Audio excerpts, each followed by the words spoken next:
asa ng langit.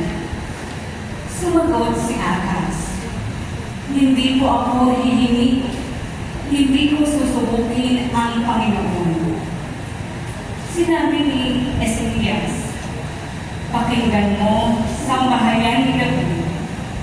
Kulang pa ba ang galitin ninyo ang mga tao na pati ang aking Diyos ay inyong nilayanan? Kaya ang Panginoon natin ang magbibigay ng palatandaan, maglilihi ang isang dalaga at manganganak ng lalaki, at ito ay tatawagin Emmanuel. Ang salita ng Diyos. Salamat sa Diyos.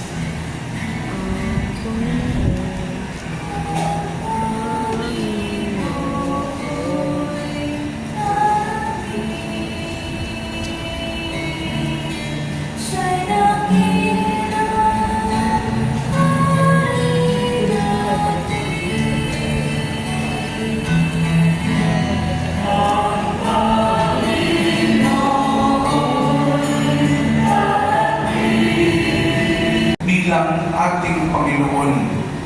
And it goes also, parang ganyan din ang tugon sa atin, parang ganyan din ang sinasabi sa atin ng Anghel na tanggapin si Kristo at ng ating oo, doon natin natanggap sa banal na komunyon.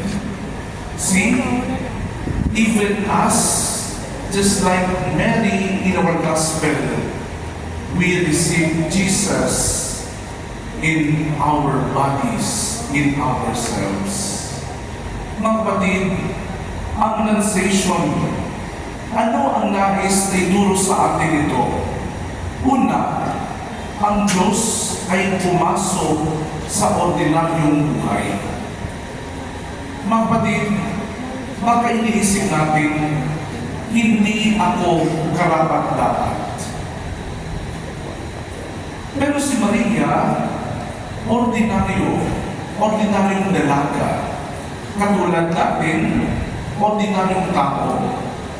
Ibig sabihin, ang Diyos ay kumikilos sa pang-araw-araw nating buhay.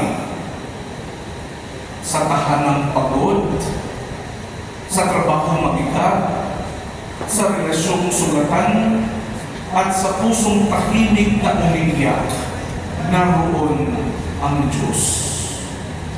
Kaya kapatid, siya ay dumating sa atin hindi sa pinakadakilang paraan. God came into this world not in the palace.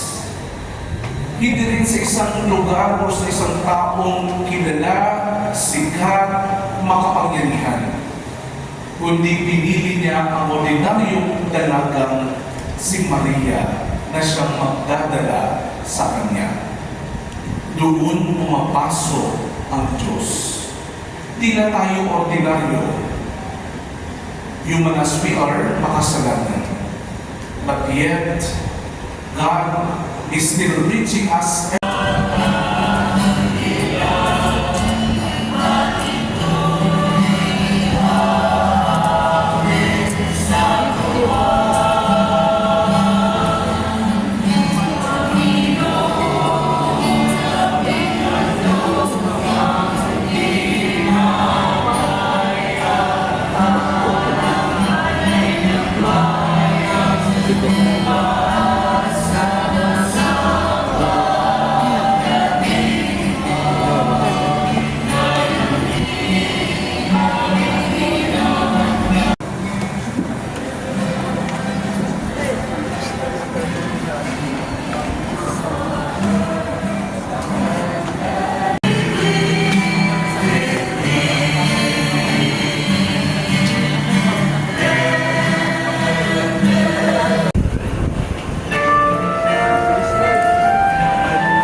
Jesus, King of mercy. And is seated at the right hand of God the Father Almighty.